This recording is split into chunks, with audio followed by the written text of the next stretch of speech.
हमारे संवाददाता भी हर जगह से जो तस्वीरें लेकर आ रहे हैं उनको नाव के जरिए जाना पड़ रहा है। अब ऐसे में कोरोना कहां है और बाढ़ किस तरीके से तबाही मचा रही है, अंदाजा लगा सकते हैं। बहुत सारे लोग तो ये भी कह रहे हैं कि हम बाढ़ से बचें या फिर मास्क का इंतजाम करें। बहरहाल ये तो हाल इंसानों का है, सोचिए बेजुबानों का हाल क्या होगा। वो रिपोर्ट भी आपको दिखाएंगे क्योंकि हमारे सहयोगी आशुतोष पहुंचे थे काजीरंगा नेशनल पार्क, वहां के हालात देखिए।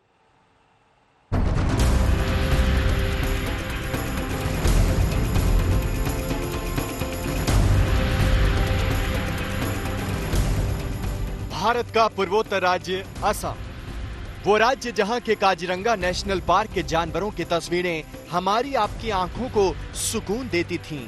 वो राज्य इस समय बाढ़ के कहर से जूझ रहा है।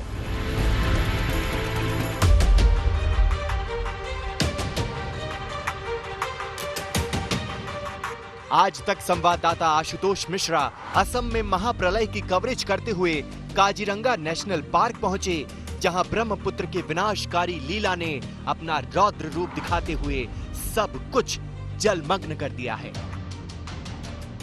इस समय मैं काजीरंगा नेशनल पार्क के बीचों बीच हूं, वो इलाका जहां टूरिस्ट भी नहीं आ सकते। ये वो इलाका है जिसको बहुत संभाल कर रखा गया और इसीलिए यहां वो तस्वीर दिखाई पड़ती है उन दुर्लभ एक सींग वाले गैंडों की। 2400 की संख्या में ये दुर्लभ गैंडे यहां पर काजीरंगा नेशनल पार्क की शोभा बढ़ाते हैं। ये देखिए, ये जो तस्वीर है दिल को छू लेती है। ये जो हम तस्वीर देख पा रहे हैं, ये एक गैंडा है और साथ में उसका बच्चा। ऐसे दो माएँ हैं अपने बच्चों के साथ इस एरिया में विचरण करती हैं। काजीरंगा में जैसे ही बाढ़ आई थी, गेंडे समेत हाथी और दूसरे तमाम जो जानवर हैं वो दूसरे किनारों की ओर भाग गए और हम इन इलाकों में पहुंचे हैं ताकि ये तस्वीरें दिखा सकें। जैसे ही ब्रह्मपुत्र नदी में जल का स्तर बढ़ा तो पानी अपनी सारी सीमाओं को तोड़ते हुए काजीरंगा नेशनल पार्क के भीतर पहुंच गया। काजीरंगा नेशनल पार्क में बाढ़ ने इस बार 113 जानवरों की जान ले ली है। किस रेंज में मैंने मैक्सिमम आपको राइनो पॉपुलेशन से और टाइगर का भी मैंने बड़ा पॉपुलेशन इस रेंज में है।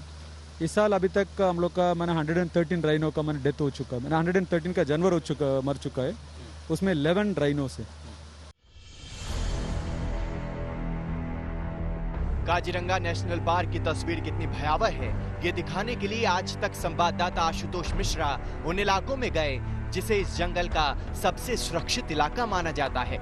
यहाँ गैंडों को पूरी आजादी है कहीं भी आने जाने की, लेकिन अब बाढ़ से डूबे इलाके में वो सिमट कर रह गए हैं।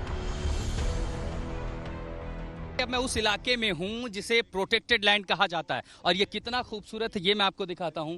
ये जो आप देख रहे हैं ये दुर्लभ प्रजाति के उन 2400 गैंडों में से एक हैं जिन्हें यहाँ खुली आज़ादी है, लेकिन जैसे ही पानी का स्तर बढ़ा इनकी जिंदगी मुश्किल में आ गई। अब तक 11 ऐसे गैंडों की इस आपदा के चलते मौत हो चुकी है। अरुणाचल में और साथ ही ऊपरी इलाकों में अभी भी लगातार बरसात हो रही है और अगर ऐसा ही रहा जो कि काले बादल दिखाते हैं तो पानी का स्तर एक बार फिर बढ़ सकता है और ये तस्वीरें दिखाती हैं कि आपदा कितनी भयावह थी। ये सब कुछ प्रोटेक्टेड लैंड से हमारे रिपोर्टर आगे वॉच टावर इलाके की तरफ बढ़े। ये थोड़ा ऊंचाई का इलाका है, लेकिन यहाँ भी वही हाल है। पूरा इलाका पानी से लबालब है। यहाँ फॉरेस्ट रेंजर्स हर स्थिति में इन जानवरों पर और यहाँ की गतिविधियों पर नजर रखते हैं। इंसान तो बेहाल है ही, जानवरों पर भी आफत है। ये आपको दिखाएं काजीरंगा की ये जो ये पार्क की हम तस्वीर दिखा रहे हैं ये वॉच टावर के ऊपर है, लेकिन आपको ये दिखाते हैं कि दरअसल हाईलैंड क्या होते हैं।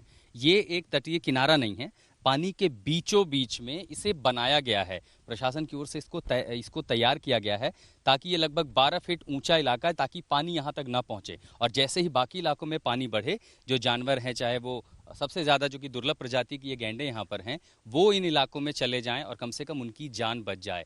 11 मारे जाते हैं इस बार इसी सीजन में और हर साल ऐसे न जाने कितने गैंडे लगभग इसका शिकार होते हैं। काजीरंगा नेशनल पार्क के कभी ना देखे हुए इलाकों में हमें प्रकृति की वो तस्वीर दिखाई पड़ती है जो मन मोह लेती है, लेकिन प्रकृति के इस दूसरे चेहरे ने सारी खूबसूरती को तार तार कर दिया है। एक हाथी का बच्चा तो हमारी टीम के साथ ऐसे बर्ताव करने लगा मानो वो इस तबाही से बचने की मदद मांग रहा हो। कई इलाके ऐसे हैं जहां इंसानों के साथ जंगली जानवर भी उसकी चपेट में आ गए। मैं इस समय काजीरंगा नेशनल पार्क में हूं, जहां पर कई सारे जानवर इस आपदा का शिकार हो गए। लगभग 113 जानवरों की मौत हुई, जिसमें 11 वो दुर्लभ प्रजाति के गैंडे भी थे। कई सारे हाथी हों, शेर हों या दूसरे जानवर हों, उनको किनारा लेकर के दूसरी जगहों पर पहाड़ी इलाकों में जाना पड़ा और कई सारी तस्वीरें सामने आई जहां पर जानवरों को रेस्क्यू किया गया। प्रकृति के आगे असम बेबस है और उसे मदद की दरकार है। मौजूदा कोशिशें नाकाफी लग रही हैं। ऊपर से बरसात और बाढ़ का खतरा अभी टला नहीं है। इंसान तो फिर भी अपनी बेबसी शब्दों में बयां कर देगा, लेकिन असम की बाढ़ की चपेट में आए काजीरंगा नेशनल पार्क के बेजुबान अपना हाल किसे और कैसे बताएं? जब कुदरत का कहर बरसा तो क्या इंसान और क्या जानवर। जब हजारों लाखों जिंदगियां प्रभावित हुई हैं, तो काजीरंगा नेशनल पार्क में दुर्लभ प्रजाति के जानवरों पर भी मुसीबत की मार पड़ी। काजीरंगा नेशनल पार्क में इस ग्राउंड रिपोर्ट को लेकर कैमरामैन संजय कुमार के साथ मैं आशुतोष मिश्रा, आज तक।